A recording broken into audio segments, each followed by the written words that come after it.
ஜெயலலிதா அம்மையார் ஜிஎஸ்டியை ஆதரிச்சாங்களா எதிர்த்தாங்களா? உணவு பாதுகாப்பு சட்டத்தை ஆதரிச்சாங்களா எதிர்த்தாங்களா? உதய் மின் திட்டத்தை ஆதரிச்சாங்களா எதிர்த்தாங்களா? நீட்டு விலக்கு அவங்க இருந்த வரைக்கும் இருந்துச்சா இல்லையா? எல்லாம் எப்ப போச்சு? டெல்லி மாநில அரசினுடைய அதிகாரத்தை பறிக்கிறதுக்கு பிஜேபி ஒரு சட்டம் கொண்டு வருது. ஜெயலலிதா இருந்து ஆதரிச்சிருப்பாங்களா? ஏன் அதிமுக இந்த நிலைமைன்னு தெரியுதா? ஏன் வாக்கு விழுக்காடு பாதியா குறைஞ்சு போச்சு? ஏன் ஒரு எம்பி கூட இல்லாம போச்சு? ஏன் ஆளுங்கட்சி எதிர்கட்சியா போச்சு? இன்னைக்கு விளவங்கோடு தொகுதியில 4வது இடத்துக்கு போச்சு. இதெல்லாம் ஏன்? தமிழ்நாட்டின் நிலைப்பாட்டில் இருந்து நழுவி போனதனால், பிஜேபி எதை சொன்னாலும் அதை ஆதரிக்கக்கூடிய இடத்துக்கு போனதனால். திமுக அரசு அப்படி அல்ல. 2000 கோடி கல்வி நிதியை நான் சொல்ற கொள்கையை ஏத்துக்கிட்டாதான் தருவேன்னு ஒன்றிய அரசு சொல்லும் போது, ஒரு 2000 கோடியை நீயே வச்சுக்க, நான் 2000 வருஷம் இந்த மண்ணை பின்னோக்கி இழுக்கிற பாவத்தை செய்ய மாட்டேன்னு முதலமைச்சர் சொல்றாரு. இதுதான் கட்ஸ். ஏன் திமுக கூட்டணி உறுதியா இருக்கோம்னா, இந்த கொள்கை சார்ந்து நாங்க பாக்குறோம்.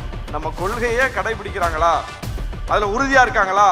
அப்ப பிஜேபி எதிர்ப்பில் உறுதியாக இருக்கிறது. பிஜேபி எதிர்ப்புன்னா ஏதோ ஒண்ணு இல்லாத ஒண்ணு கிடையாது. தமிழ்நாட்டினுடைய ஒவ்வொரு நலனிலும் பிஜேபி எதிர்ப்பு இருக்கிறது. பிஜேபி எதிர்க்கிறவன் தான் தமிழ்நாட்டு நலனை பற்றி சிந்திப்பான். தமிழ்நாட்டு நலனை பற்றி சிந்திப்பவன் பிஜேபி எதிர்ப்பான்.